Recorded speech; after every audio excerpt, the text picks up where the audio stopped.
મનરેગા યોજનાના નામ બદલવા સહિતના મુદ્દે કોંગ્રેસનો વિરોધ, 50થી વધુ કાર્યકર્તાઓની અટકાયત. દેશનો સંશોધિત રોજગાર ખાતરી અને સામાજિક સુરક્ષાનો કાયદો વિવાદના વંટોળમાં છે. વિવાદના મુખ્ય બે મુદ્દા છે. 1. 2005માં સંસદમાં રાષ્ટ્રીય ગ્રામીણ રોજગાર ખાતરી અધિનિયમ નામે કાયદો પસાર થયો અને એ યોજના નરેગા તરીકે ઓળખાઈ.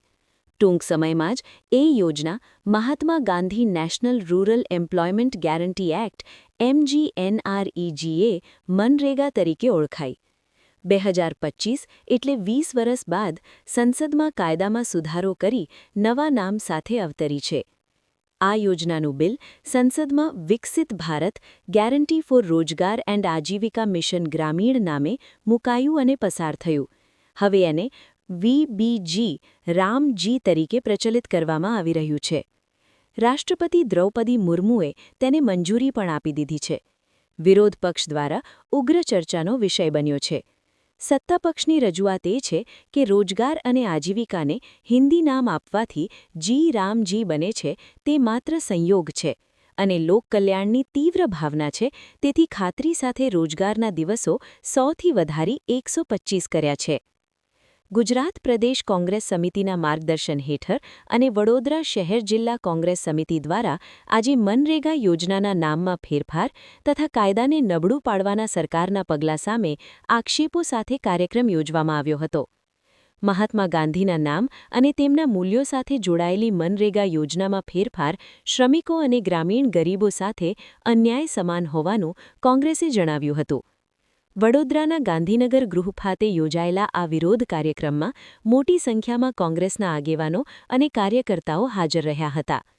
કાર્યક્રમ શરૂ થતાં જ પોલીસ કાફલો સ્થળ પર પહોંચી ગયો હતો અને કાયદો વ્યવસ્થા જાળવવાના બહાને કાર્યવાહી શરૂ કરવામાં આવી હતી. પોલીસ દ્વારા કોંગ્રેસના આગેવાનો સહિત કાર્યકર્તાઓને ટીંગાટોળી કરી વાહનોમાં બેસાડી અટકાયત કરવામાં આવી હતી.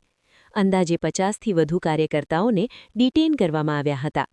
કોંગ્રેસ અગ્રણીઓ દ્વારા મીડિયા સમક્ષ પોતાનો મુદ્દો મૂક્યો હતો.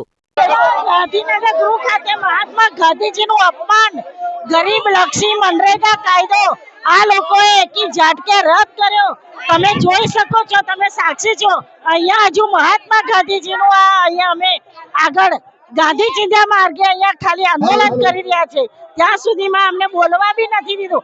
મહાત્મા ગાંધીજીનું નામ સુદ્ધા નહીં બોલવા દીધું. આ સરકારે ગરીબોનો હક, ગરીબોનો રોટલો અને ગરીબોનો અધિકાર છીનવીને આ લોકોએ જે રીતે કર્યું છે એ ખરેખર દેશની જનતાને અન્યાય છે.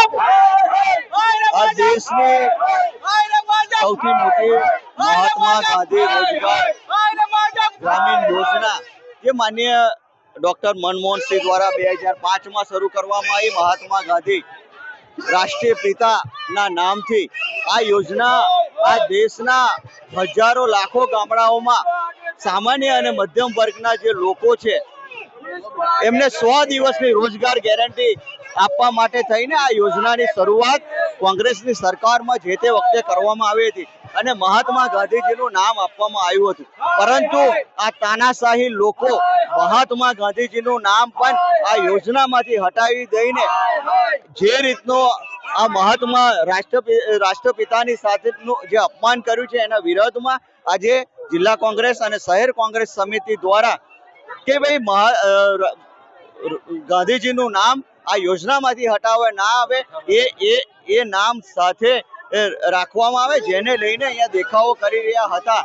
મને એમ લાગે છે કે જે રીતે આ યોજનાના 30 વર્ષના ગુજરાતની શાસનની વાત કરીએ તો એમાં જે પ્રકારના કૌભાંડો એમના મંત્રીઓ દ્વારા કરવામાં આવે છે, કંઈક ને કંઈક રીતે એ કૌભાંડો છુપાવવા, આ મનરેગા જે કે એને છુપાવવા માટે થઈને આ નામ બદલવાની યોજના આ લોકો દ્વારા કરવામાં આવી રહી એવું લાગી રહ્યું છે.